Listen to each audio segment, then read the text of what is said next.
5 habits you should do instead of doing Doom scrolling.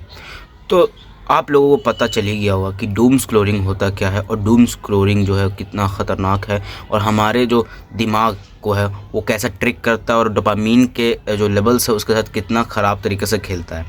तो देखो, Doom scrolling हम कब करते हैं? जब फ्री टाइम हमारा रहता है तब हम डूम स्क्रोलिंग करते हैं, या फिर कोई भी चीज़ ऐसा करते हैं जिससे जो कि ब्रेन रोटेट होती है, बिंज होती है, उसे हम लोग वॉच करते हैं। तो उसके जगह हम लोग ऐसा क्या करें उस फ्री टाइम में जो कि हमें फ्यूचर में हमें फ़ायदा भी करे और उस टाइम के लिए भी फ़ायदा करे।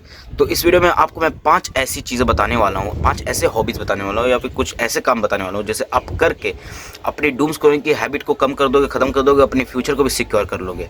तो सबसे पहले स्टार्ट करते हैं। नंबर 1 क्या है? नंबर 1 है क्रिएटिंग कंटेंट या फिर शूटिंग कंटेंट, जो भी है। जी हाँ, अगर आपके पास ज़्यादा से भी फ्री टाइम यानी 30 मिनट्स का फ्री टाइम या फिर 1 घंटा का कभी भी टाइम में फ्री टाइम को मिल रहा है जिसमें आप डूम स्क्रोलिंग कर सकते हो, ठीक है, सब कुछ अपना काम छोड़ के अगर फ्री टाइम बच रहा है तो उसमें आप लोग क्या करो, सबसे बढ़िया मोबाइल लो, कैमरा खोलो और मेरे जैसे कंटेंट शूट करना चालू कर दो। जैसे मैं आप अभी कंटेंट बना रहा हूँ, इसे मैं शूट कर रहा हूँ, तो आप भी कंटेंट शूट करना चालू कर दो। अब इससे होगा क्या? इससे भले आप मत डालना, उसे मैं शूट करके रखो और उससे पहले देखो कि मैंने कहाँ क्या क्या मेरे फ्लॉज हैं और उसे पर भी वर्क करो। कैसे? अब इससे होगा क्या? इससे ये होगा कि आपके अंदर या फिर आप जो बाबा कैमरा के अंदर डेली देखते आपका कैमरा स्पीकिंग स्किल्स जो है वो बहुत अच्छे हो जाएगा। कैमरा के आगे आप बहुत ही कॉन्फिडेंटली कुछ भी बोल सकते हो आराम से आके, बिना ज़्यादा रीटेक्स लिए हुए।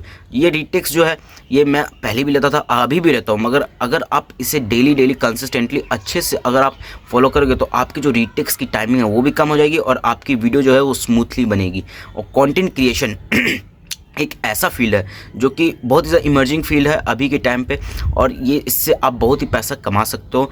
तो अगर आप इसे बेहद ही अगर आप वीडियो बनाते शूट करोगे और उसे अगर आप बस यूट्यूब पे डाल दोगे, चाहे कुछ भी करो, कैसे भी डाल दो, बिना थंबनेल का, कोई एडिटिंग नहीं, बस डाल दो, तो इससे चलने को चलेगा, नहीं चलेगा, मगर आप तो कुछ तो स्किल्स सीखोगे। जैसे आप अपना सोशल स्किल्स में गए, स्पीकिंग स्किल्स, इस पर भी सीख पाओगे कि आप अपने अंदर की भावनाओं को आप एक्सप्रेस कर सकोगे कैमरे के आगे, जिससे आपको आने वाले फ्यूचर में कोई भी दिक्कत नहीं होगी। फॉर सपोज अगर मान लो आप लोग टीचर की जॉब पे जाओगे तो अगर उसमें तो आप आधा से ज़्यादा जो टीचिंग वाला होगा ऑनलाइन हो गया। अगर आप टीचिंग में बढ़िया हो और आप मोबाइल देखने को ऑनलाइन पे कैमरा के सामने अगर आप अच्छे से पढ़ा सकते हो तो फिर आपके तो मज़े ही मज़े है, आराम से आप बहुत ही अच्छा अपना फ्यूचर सिक्योर कर लोगे। नंबर 2 जो आता है वो है बोरिंग हो जाना।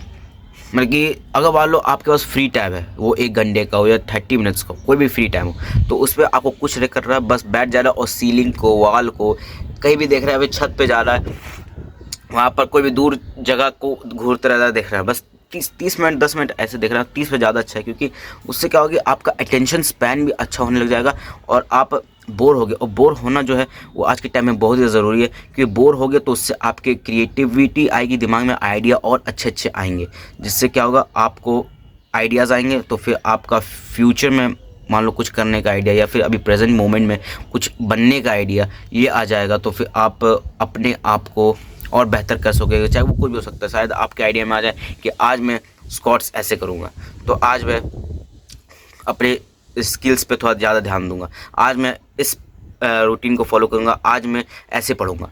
तो ये जो है ये तब आता है जब आप बोर होते हो, जब आप फ्री होते हो, जहाँ पर आप बिना कोई मोबाइल के कुछ नहीं बस सोच रहे होते हो, तो इससे क्या होता है, क्रिएटिव आइडियाज़ आते हैं। नंबर 3 आता है, इसके साथ एक और चीज़ मैं बताता हूँ। नंबर 3 जो है वॉकिंग जो सिंपल सी चीज़ है, आप इसे वही जैसे मैंने सेकंड पॉइंट में बताया उसके साथ ही आप मर्ज कर देना। इसे कैसे करना है कि मान लो अगर आपके पास 30 मिनट टाइम बचे या फिर 1 घंटा आपके पास फ्री टाइम है, ठीक है, जिसमें आप कुछ नहीं करना, आप कुछ भी कर सकते हो, डूम स्क्रोलिंग कर सकते हो, कुछ भी कर सकते हो, तो सबसे बढ़िया आप क्या करो, आप निकल जाओ वॉक पे। जी हाँ, वॉक पे निकल जाओ और उसी टाइम अपना सब कुछ दिमाग चलाते रहो, सोचते रहो और बाहर की चीज़ों को एकदम कि रिकोगनाइज करते रहो और उसे मतलब कि ऑब्जर्व करते रहो। जिससे क्या होगा, पहला तो वॉकिंग करने से आपका फैट लूज भी होगा और आपका हेल्थ भी अच्छा हो जाएगा और आप अट्रैक्टिव भी दिखने लग जाओगे। और तीसरा जो मैं आपको सेकंड पॉइंट में बताया कि आपका क्रिएटिव माइंड भी बन जाएगा और आपको सोचने समझने में कोई दिक्कत नहीं होगी, आपको नए आइडियाज़ आएंगे। नंबर 4 है कोई भी स्पोर्ट्स खेलना। अब जैसे कि आप लोगों को पता ही होगा कि अगर हमारे पास 1 घंटे टाइम बचता है तो वो कभी बच सकता है, किसी का शाम में बचता है तो किसी का सुबह, तो किसी का रात में। अब हर टाइम तो कोई स्पोर्ट्स नहीं खेल सकता, मगर ये सिंपल है। मैं शाम वालों को बता रहा हूँ, अगर आपके पास शाम में अगर 1 घंटा बचता है तो आप उसमें कोई भी स्पोर्ट्स खेल लो, चाहे वो क्रिकेट ही क्यों ना हो, बस खेल लो, ताकि आप का थोड़ा डोपामिन जो है वो ठीक रहे और आप डूम स्क्रोलिंग से बच पाओ। क्योंकि डूम स्क्रोलिंग बहुत ख़राब चीज़ है, और अगर आप इसे भी खेलोगे तो आपका जो ये बॉडी जो है वो थोड़ा एक्टिव हो जाएगा और आपका माइंड भी एक्टिव हो जाएगा और आपको ब्रेन फॉग जैसे चीज़ें नहीं होगी। नंबर 5 है कोई भी एक नई चीज़ सीखना, नई स्किल सीखना। अब देखो, नई चीज़ें सीखने से हमारे ब्रेन को इतना फ़ायदा होता है कि आप सोच नहीं सकते हो। क्योंकि नई चीज़ें जो होती है, अगर आप हर 3 महीने में, हर 6 महीने में भी अगर आप कोई नई चीज़ सीखते हो तो उससे आपका दिमाग जो है वो यंग रहता है और वो हर चीज़ को अडेप्ट कर पाता है। अगर आप लोग देखोगे तो जो हमारे दादा दादी जिनके हैं, तो आप लोग देखोगे जितने भी ओल्ड एज की आदमी या फिर औरत जितने भी है, तो वो अभी के नए के जनरेशन्स पे अडेप्टेशन नहीं कर पा रहे अच्छे से मोबाइल को लेकर के। क्यों? क्योंकि उनका जो ब्रेन है वो अभी यंग नहीं है, अब वो ओल्ड हो चुका है, जिसके कारण वो नई नई चीज़ों को ग्रैस्प नहीं कर पा रहे। क्यों? क्योंकि उन्होंने पहले 25 की उम्र के बाद उन्होंने शायद कोई चीज़ सीखना या फिर नई चीज़ों को सीखना बंद कर दिया था। यही कारण उनका जो दिमाग का ग्रैस्पिंग पावर है वो कम हो गया।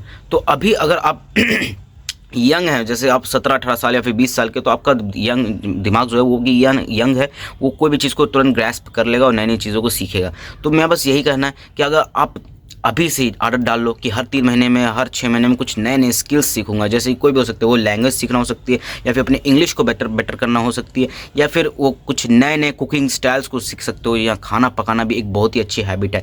ये ना ही ये अब आप सोचोगे ये तो लड़कियों का काम नहीं, मेरे भाई, ये लड़कियों का काम नहीं है, ये यूनिसेक्स काम है, ये कोई भी कर सकता है आराम से। और इसे करने से आप बहुत ज़्यादा अट्रैक्टिव बनोगे, क्योंकि अब अट्रैक्टिव हॉबी ही है खाना बनाना। अगर आप बहुत अच्छा खाना बनाओगे, स्टार्टिंग में तो खाना ख़राब बनेगा कोई भी चीज़ हो, मगर फिर उसे डे बाय डे आप प्रैक्टिस करते करते आप खाना बहुत ही अच्छा बनाने लग जाओगे। तो ये थी कुछ 5 हॉबीज़ या फिर हैबिट्स जिसे आप अगर फॉलो करोगे तो आपके अगर आप इसे अपने फ्री टाइम में डूम स्क्रॉलिंग की जगह अगर इसे आप यूज़ करोगे तो आपका डूम स्क्रॉलिंग भी एंड हो जाएगा और आपका फ्यूचर भी सिक्योर हो जाएगा और आपका ब्रेन जो है वो भी विकसित हो गया, ग्रो होगा, आगे बढ़ेगा। तो तब तक मैं चलता हूँ। अगर आपको मेरी वीडियो जस्ट भी अच्छी लगी हो तो प्लीज़ चैनल को कर देना सब्सक्राइब और वीडियो कर देना लाइक। तब तक मैं चलता हूँ। डोंट बी अ बच्चा।